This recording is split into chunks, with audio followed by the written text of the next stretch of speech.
All right. So last week we talked about blessing your food. We talked about a lot of things. I'm not going to review that. But what we spoke about briefly, which I'm going to bring into focus today, is shifting our reward system. So we do have these most of the time from childhood. When we were getting rewarded, it was usually some kind of sweet treat. That somehow sugar became the reward very early on. This isn't just about that, and it's not just about food, but it's really about improving your relationship with your body. So, what I was yesterday, I was at my lovely chiropractor Denise's home. She's part of our reset class, and I want to honor her for this class today. On her wall, there is a plaque that says, "Let me see. I wrote it down so I don't mess it up. Your body is your best friend if you are your body's best friend."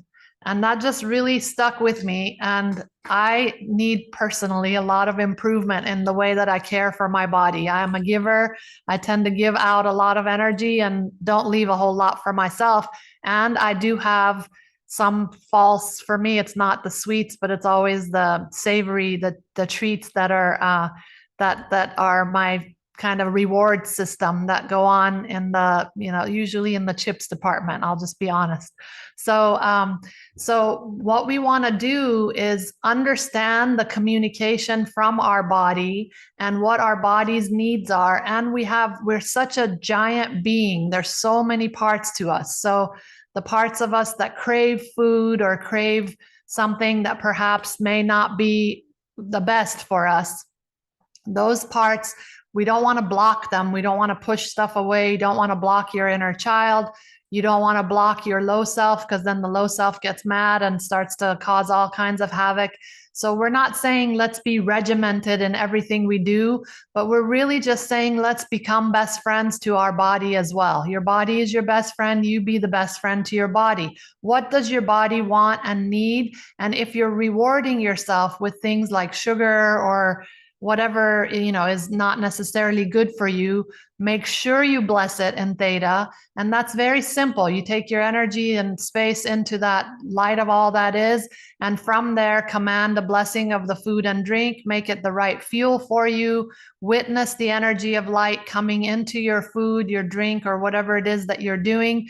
Wait until you see that energy go in there and change the molecules, change the vibration. And then if you still want to eat it after that, then enjoy it and let your inner child know, okay, I'm doing this for you. Or let your low self know, okay, I'm doing this for you. But basically come into a better reward system. And we're actually asking the higher frequency of our own body to get activated so that it could communicate that with you.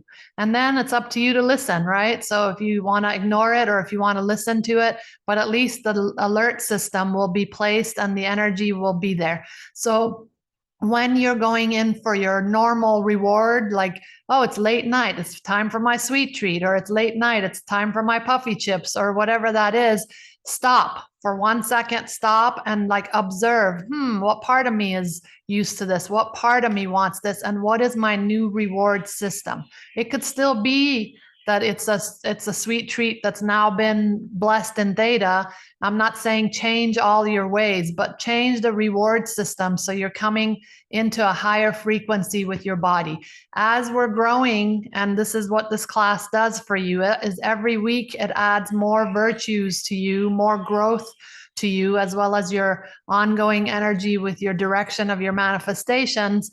As you're growing, your body needs to be of a higher frequency so that it could go along with your growth.